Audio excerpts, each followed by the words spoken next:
Hello friends, target 98 plus के education channel में आप सभी का बहुत बहुत स्वागत है।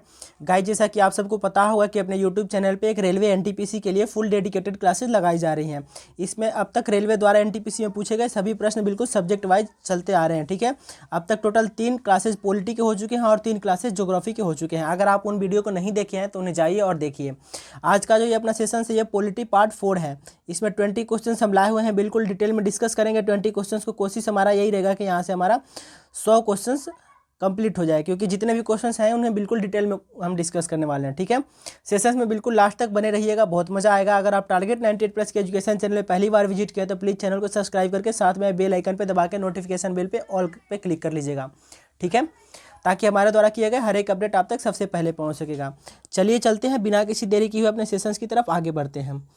गाइस, आज का जो अपना पहला क्वेश्चन है, क्वेश्चन नंबर 1 है, भारत में लेफ्टिनेंट गवर्नर के बारे में कौन सी बातें सत्य हैं? ऑप्शन से अपने पास इनकी नियुक्ति सेना द्वारा की जाती है, केंद्र शासित प्रदेश के नाम मात्र के प्रमुख के रूप में कार्य करते हैं, भारत के लोगों द्वारा चुने जाते हैं, मुख्यमंत्री की मंत्रियों के परिषद के प्रति जवाबदेह हैं।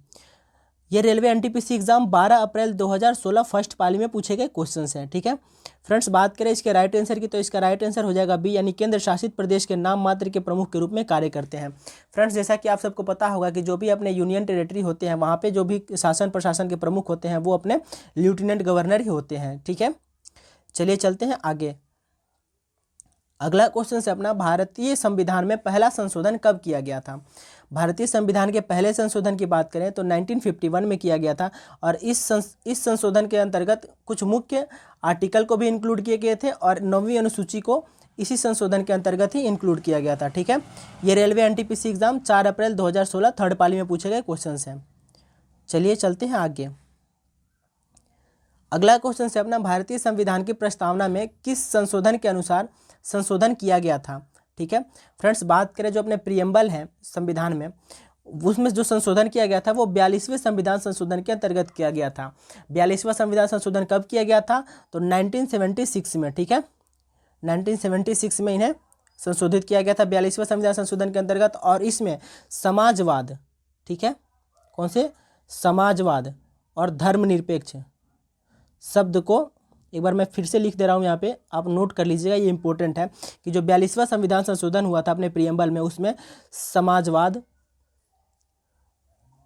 और धर्मनिरपेक्ष शब्द जोड़ा गया था। ये हमारे प्रियम्बल में इंक्लूड नहीं थे। ठीक है, 42वें संविधान संशोधन के द्वारा ही इन्हें जोड़ा गया था। 29 अप्रैल 2016 फर्स्ट पाली में पूछे गए ये क्वेश्चन हैं। ठीक है, चलिए आगे। अगला क्वेश्चन है अपना, 92वें संविधान संशोधन अधिनियम के माध्यम से भारतीय संविधान की 8वीं अनुसूची में निम्नलिखित भाषाओं में से किसे शामिल किया गया था?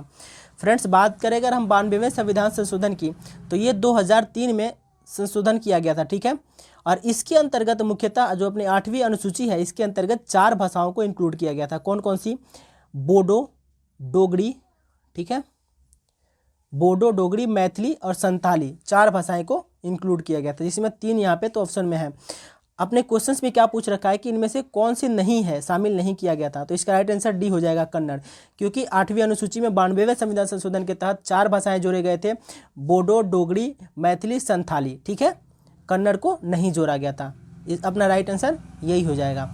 यह रेलवे एनटीपीसी एग्जाम 27 अप्रैल 2016 थर्ड पाली में पूछे गए क्वेश्चन हैं। ठीक है, चलिए अगला क्वेश्चन से अपना, संविधान का कौन सा संशोधन सरकार में निजी उच्च शिक्षा संस्थानों के रूप में अन्य पिछड़े वर्गों के लिए 27% आरक्षण प्रदान करता है? फ्रेंड्स, बात करें 27% आरक्षण की तो ये 93वां संविधान संशोधन 2005 में किया गया था। ठीक है, इसके अंतर्गत अन्य पिछड़े वर्गों के लिए शैक्षिक संस्थानों में प्रवेश हेतु 27% आरक्षण देने का प्रावधान किया गया था। ठीक है, कौन से संविधान संशोधन था? तो 93वां संविधान संशोधन। इसका राइट आंसर हो जाएगा सी में, सी, यानी कि कब किया गया था? 2005 में। ठीक है, ये 7 अप्रैल 2016 थर्ड पाली में पूछे गए क्वेश्चन हैं। चलिए अगला क्वेश्चन से अपना, भारतीय संविधान की किस अनुसूची में राज्यों और संघ राज्य क्षेत्रों को सूची दी गई है? ठीक है फ्रेंड्स, बात करें अपने राज्यों और जो अपने संघ शासित प्रदेश होते हैं, मतलब केंद्र शासित जो भी प्रदेश होते हैं, उनके लिए पहली अनुसूची में इनका प्रावधान किया गया। जो भी राज्य और केंद्र शासित प्रदेश, अगर मान लीजिए कोई सा भी राज्य अलग क्रिएट करना हो, जो मतलब अलग राज्यों की स्थापना करनी हो या फिर अलग करनी हो, जैसे अपनी हैदराबाद से तेलंगाना हुआ था, तो ये पहली अनुसूची में ही संशोधन करके अलग किया जाता है, ठीक है। तो राज्य और केंद्र शासित प्रदेशों से संबंधित अपनी पहली अनुसूची है, ठीक है। ये अपने 12 अप्रैल 2016 थर्ड पाली में पूछे गए क्वेश्चन है एनटीपीसी एग्जाम में। चलिए अगला क्वेश्चन आ जाता है अपना, निम्नलिखित में से कौन सा राज्य संविधान की 6ठी अनुसूची का पालन नहीं करता जो जनजातीय क्षेत्रों के प्रशासन एवं नियंत्रण से संबंधित है, ठीक है। फ्रेंड्स बात करें पहले अपनी 6ठी अनुसूची की। 6ठी अनुसूची में अपने 4 राज्यों को इंक्लूड किया गया है। कौन कौन से? असम, मेघालय, त्रिपुरा और मिजोरम, ठीक है। जो ये चार राज्य हैं, ये 4 राज्यों में जो भी जनजातीय क्षेत्रों में प्रशासन से संबंधित है, इनके ऊपर प्रशासन से संबंधित है ये 4 राज्य, ठीक है। अपना क्या पूछ रखा है क्वेश्चन में, निम्नलिखित में से कौन सा राज्य संविधान की 6ठी अनुसूची का पालन नहीं करता जो जनजातीय क्षेत्रों के प्रशासन एवं नियंत्रण से संबंधित है। तो 4 राज्य मैंने बता दिया था आपको, असम, मेघालय, त्रिपुरा और मिजोरम है, जबकि नागालैंड इससे बाहर है। तो राइट आंसर अपना बी हो जाएगा, यानी कि नागालैंड, ठीक है। यह 28 अप्रैल 2016 थर्ड पाली में पूछे गए क्वेश्चन हैं। चलिए चलते हैं आगे। अगला क्वेश्चन है अपना, 1953 में पहला पिछड़ा वर्ग डैश की अध्यक्षता में नियुक्त किया गया था। इसका राइट आंसर ए हो जाएगा, यानी काका कालेकर की अध्यक्षता में 1953 में पहला पिछड़ा वर्ग आयोग की स्थापना की गई थी, ठीक है। यह 30 अप्रैल 2016 सेकंड पाली में पूछे गए क्वेश्चन है रेलवे एनटीपीसी एग्जाम में। चलिए अगला क्वेश्चन है जो अपना, अगला क्वेश्चन ये है, ओबीसी के वर्ग में क्रीमी लेयर की पहचान करने के लिए नियुक्त समिति का नाम क्या था जिसने 1993 में अपनी रिपोर्ट प्रस्तुत की और उसे स्वीकार कर लिया गया। सबसे पहले तो आपको जानना जरूरी है कि ओबीसी क्रीमी लेयर है क्या, ठीक है। ओबीसी क्रीमी लेयर फ्रेंड्स ये है, जो भी अपने ओबीसी कैटेगरी में जो भी अपने आते हैं उनको क्या होता है, जो अपने आर्थिक आधार पर उन्हें आरक्षण देने या फिर नौकरियों में उनको जो भी छूट होते हैं वो आर्थिक आधार पर ही उनकी छटाई की जाती थी, करने के लिए ओबीसी वर्ग का गठन किया गया था। मतलब जो भी वर्ग थोड़े से उच्च से मतलब आर्थिक स्थिति जिनकी मजबूत है उन्हें ओबीसी में जो भी कोटे मिलते हैं, जो भी आरक्षण वगैरह मिलते हैं, जो भी पिछड़े वर्गों में, ये आरक्षण नहीं देने का प्रावधान किया गया था। मतलब आर्थिक रूप से उन्हें अलग करने के लिए, ठीक है। ओबीसी क्रीमी लेयर यही था। और इसका राइट आंसर अपना ये हो जाएगा कि रामनंदन जी के नेतृत्व में ओबीसी वर्ग का ये अपना जो क्रीमी लेयर था इसकी समिति का गठन किया गया था 1993 में। ये अपने पहले रिपोर्ट प्रस्तुत किए और उन्हें स्वीकार कर लिया गया था, ठीक है। इसका राइट आंसर सी हो जाएगा, रामनंदन समिति। चलिए आगे चलते हैं। अपना अगला क्वेश्चन है, यूएनओ का मुख्यालय कहाँ पे स्थित है। यूएनओ के मुख्यालय की बात करें तो इसका राइट आंसर ए हो जाएगा, यानी यूएनओ का मुख्यालय न्यूयॉर्क में स्थित है।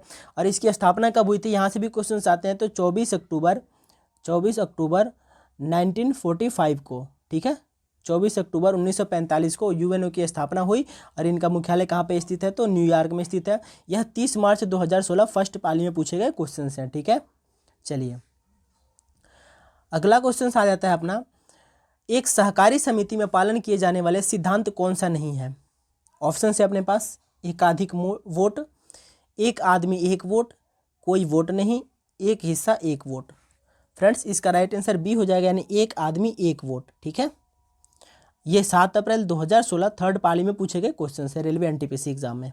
चलिए अगला क्वेश्चन है अपना, भारतीय संविधान के अनुसार कितनी भाषाओं को कार्यालयी भाषा का दर्जा दिया गया है, ठीक है। फ्रेंड्स बात करें जो अपना 92वां संविधान संशोधन था, इससे पहले टोटल 18 भाषा थे, लेकिन 4 भाषा और इंक्लूड करके टोटल 22 भाषा को अपने 8वीं अनुसूची के अंतर्गत इंक्लूड करके और जो अपने कार्यालयी भाषा के रूप में टोटल 22 भाषाएं को मान्यता दी गई है, ठीक है। यह अपना 28 अप्रैल 2016 हाँ 28 अप्रैल 2016 फर्स्ट पाली में एनटीपीसी एग्जाम में पूछे गए क्वेश्चन हैं, ठीक है। चलिए अगला क्वेश्चन आ जाता है अपना कि आम आदमी पार्टी का गठन कब किया गया था, ठीक है। फ्रेंड्स बात करें आम आदमी पार्टी के गठन की तो ये 2013 में किया गया था। और कब किया गया था, तो 26 नवंबर जिस दिन अपना संविधान दिवस मनाया जाता है, तो 63वीं संविधान दिवस के वर्षगांठ पे ये अपने आम आदमी पार्टी का गठन किया गया था, ठीक है। ये 7 और 18 अप्रैल 2016 थर्ड पाली में पूछे गए क्वेश्चन हैं। चलिए चलते हैं आगे। अगला क्वेश्चन है अपना, निम्नलिखित में से किस प्रधानमंत्री को भारत रत्न पुरस्कार दिया गया है। फ्रेंड्स बात करें हम क्रम वाइज प्रधानमंत्री भारत रत्न पुरस्कार किसको किसको दिया गया था, तो देखिए मैं बता रहा हूँ, एक बार नोट कर लीजिएगा आप, यहाँ से इंपॉर्टेंट है, क्वेश्चंस पूछे जाते हैं। सबसे पहले जवाहरलाल नेहरू को दिया गया था, ठीक है। इसके बाद आगे अपने लाल बहादुर शास्त्री जी को दिया गया था। इसके बाद अपने राजीव गांधी को, इसके बाद इंदिरा गांधी को, इसके बाद अपने इसके बाद दिए गए थे मोरारजी देसाई को, ठीक है। और इसके बाद दिए गए थे गुलजारी लाल नंदा को, गुलजारी लाल नंदा। और जो अपने वर्तमान में दिए गए हैं वो किन्हें दिया गया था, तो अटल बिहारी वाजपेयी जी को, अटल बिहारी वाजपेयी जी को वर्तमान में दिया गया था, मतलब भारत रत्न पुरस्कार से सम्मानित किया गया था। तो इसका राइट आंसर हो जाएगा अपना बी, यानी कि मोरारजी देसाई को भारत रत्न पुरस्कार से सम्मानित किया गया है, ठीक है। बाकी वीपी सिंह, चौधरी चरण सिंह और मनमोहन सिंह इनमें से कोई नहीं होगा। इसका राइट आंसर बी हो जाएगा। यह रेलवे एनटीपीसी एग्जाम 16 अप्रैल 2016 थर्ड पाली में पूछे गए क्वेश्चन है। चलिए चलते हैं आगे। अगला क्वेश्चन है अपना 26 जनवरी 2002 के कानून के अनुसार भारतीय तिरंगे को फहराने का नियम में निम्न में से क्या सत्य नहीं है। ऑप्शन से अपने पास आम जनता को अपने घरों में ध्वज फहराने का अधिकार नहीं है। ऑप्शन बी है अपने तिरंगे का प्रयोग तोरण, रिबन या बंधन मार के रूप में नहीं किया जा सकता। ऑप्शन सी है अपने पास कि ध्वज को जानबूझकर जमीन पर स्पर्श करने की अनुमति नहीं है। ऑप्शन डी है अपने पास कि ध्वज सांप्रदायिक लाभ के लिए इस्तेमाल नहीं किया जा सकता। इसका राइट आंसर हो जाएगा अपना ए, यानी कि आम जनता को अपने घर पर ध्वज फहराने का अधिकार नहीं है। क्योंकि देखिए फ्रेंड्स, अभी तो है, लेकिन 26 जनवरी 2002 का जो कानून था, इसके पहले आम जनता को अपने घरों पे ध्वज फहराने का अधिकार नहीं था, लेकिन 2002 के बाद आम जनता भी अपने घर पे ध्वजारोहण कर सकते हैं, ठीक है। यह अधिकार हम सबको मिल चुका है। ये अपना राइट आंसर ए हो जाएगा, ठीक है। चलिए अगला क्वेश्चन है अपना 26 जनवरी 1950 को डॉक्टर राजेंद्र प्रसाद ने एक स्टेडियम में राष्ट्रीय ध्वज फहराया, जिसे पहले डैश स्टेडियम से जाना जाता है, ठीक है। फ्रेंड्स बात करें जो अपने 26 जनवरी 19, अभी आप देखे होंगे हाल फिलहाल में जो 26 जनवरी होते हैं अपने गणतंत्र दिवस के अवसर पे, जो राजपथ पे अपने कहाँ पे, राजपथ पे जो अपने परेड होता है, ठीक है। 26 जनवरी का जो परेड होता है वो कहाँ पे होता है, राजपथ पे। लेकिन जो अपने 26 जनवरी 1950 जब पहला गणतंत्र मना था, उस समय अपना जो परेड हुआ था ना, वो इरविन स्टेडियम में हुआ था, जो अभी नेशनल स्टेडियम से जाने जाते हैं, ठीक है। नेशनल स्टेडियम से थोड़ा सा लिखने में दिक्कत है, बाकी आप नोट डाउन कर लीजिएगा, मैं वैसे बोल दे रहा हूँ। 26 जनवरी 1950 को जो अपना पहला गणतंत्र दिवस परेड हुआ था, वो इरविन स्टेडियम में हुआ था, जो अभी वर्तमान में नेशनल स्टेडियम से जानते हैं, नई दिल्ली में स्थित है, ठीक है। कोई दिक्कत नहीं है। 19 जनवरी 2017 फर्स्ट पाली में पूछे गए क्वेश्चन हैं। फ्रेंड्स अगला क्वेश्चन से अपना निम्नलिखित में से कौन से व्यक्ति ने स्वतंत्र भारत के प्रथम गृह मंत्री के रूप में कार्य किए थे। तो बात करें प्रथम गृह मंत्री के, तो हमारे सरदार वल्लभ भाई पटेल जी प्रथम गृह मंत्री के रूप में कार्य किए थे। यह रेलवे एनटीपीसी एग्जाम 31 मार्च 2016 फर्स्ट पाली में पूछे गए क्वेश्चन हैं, ठीक है। अगला क्वेश्चन आया था फ्रेंड्स अपना भारत की लोकतांत्रिक प्रणाली के तहत मतदान का अधिकार के संबंध में निम्न में से कौन सा कथन सत्य नहीं है। इसमें कोई लैंगिक भेदभाव नहीं है, मानसिक रूप से अस्वस्थ लोग भी मतदान कर सकते हैं, 18 वर्ष से अधिक आयु की कोई भी नागरिक मतदान कर सकता है, केवल उन लोगों को मतदान करने की अनुमति है जिनके नाम मतदाता सूची में है। इनमें से इसका राय पूछ रखा है क्या कि कौन सा कथन सत्य नहीं है, तो ये इसका राइट आंसर अपना बी हो जाएगा, यानी मानसिक रूप से अस्वस्थ लोग मतदान करने का अधिकार उनको नहीं है, ठीक है, वो मतदान नहीं कर सकते हैं। इसका राइट आंसर बी हो जाएगा, ठीक है। चलिए यह रेलवे एनटीपीसी एग्जाम 18 अप्रैल 2016 थर्ड पाली में पूछे गए क्वेश्चन से अपने, ठीक है। भूटान की राजभाषा कौन है। अगला क्वेश्चन से अपना भूटान की राजभाषा कौन है। तो भूटान की राजभाषा जोंगखा अपने भूटान की राजभाषा है। 3 अप्रैल 2016 सेकंड पाली में पूछे गए ये क्वेश्चन हैं, ठीक है। चलिए आगे आ जाता है अपना अगला क्वेश्चन से निम्न में से किस देश में वर्ष 1986 में यूनाइटेड किंगडम का शासन और औपचारिक रूप से समाप्त हुआ था। इसका राइट आंसर बी हो जाएगा, यानी 1986 तक ऑस्ट्रेलिया पर यूनाइटेड किंगडम का शासन था, जो अब 86 के बाद पूर्ण रूप से जो अपना ऑस्ट्रेलिया है वो स्वतंत्र हो गया था, ठीक है। इस पे 86 से पहले यूनाइटेड किंगडम का शासन था उस पर। 18 जनवरी 2017 प्रथम पाली में पूछे गए क्वेश्चन है ये, ठीक है। फ्रेंड्स आज का ये लास्ट क्वेश्चन था, तो तब तक के लिए thank you so much guys. Question अगर अच्छा लगा तो प्लीज़ इनको शेयर कीजिएगा और मिलते हैं आपसे इसके अगले सेशंस में। थोड़ी देर बाद ही अपलोड होगी अपनी ज्योग्राफी की वीडियो, तो उन्हें भी आप देख लीजिएगा। वो भी जितने भी इंपॉर्टेंट क्वेश्चन पूछे गए हैं उन्हीं का वीडियो होगा, ठीक है। तो प्लीज़ उसको भी आप देखिएगा, ठीक है। तो सेशन से बने रहने के लिए बहुत बहुत धन्यवाद। अगर वीडियो अच्छा लगा हो तो प्लीज़ शेयर करना गाइस ज़रूर, ठीक है। Bye bye.